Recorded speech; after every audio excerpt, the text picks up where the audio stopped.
Je suis Véronique Dubois, enseignante à l'école de l'Aberge à Lotbinière. Et l'école de l'Aberge, c'est une école qui accueille des élèves de maternelle, première et deuxième année. Puis moi, je suis au préscolaire. Depuis 1 an et demi environ, j'ai commencé la pratique du POI. Ça a commencé avec la visite de Fusion Lumière qui était venue à l'école pour une formation avec les élèves, puis un petit spectacle en fin de journée. Pour ma part, c'était un coup de cœur. J'ai acheté les DVD, puis j'ai commencé à pratiquer chez moi pour mon propre plaisir. J'ai partagé cette passion-là aussi avec les élèves par la suite. Je leur ai appris les nouveaux mouvements que moi j'avais pu acquérir avec les DVD qui sont très bien faits. C'est vraiment possible d'apprendre tous les mouvements par ce matériel. À l'école, avec les élèves, à partir du printemps, je pratique 20 à 30 minutes par jour avec mon groupe.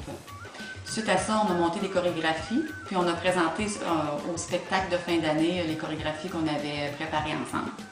Moi, j'aime beaucoup cette activité parce que je trouve que c'est valorisant pour moi et pour les enfants.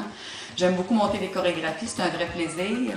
Puis, je trouve que c'est une activité vraiment qui est impressionnante à regarder. Chaque fois qu'on présente un spectacle avec le POI, c'est gagnant. Il y a plusieurs effets bénéfiques à pratiquer le POI régulièrement. Alors, évidemment, ça améliore la coordination. Aussi, j'ai remarqué que ça augmente le tonus musculaire si on le pratique à tous les jours. Ça travaille la mémoire, surtout quand on prépare les chorégraphies. Il y a la dissociation du poignet aussi, moi, que j'ai remarqué avec les petits. C'est pas facile quand on arrive pour crayonner. Souvent, on sont portés à bouger tout leur avant-bras. Avec le POI, qui est un mouvement où vraiment on doit bouger seulement les poignets, à faire les roues, on tournoie beaucoup, bien, ça les aide à acquérir ce mouvement-là en crayonnant.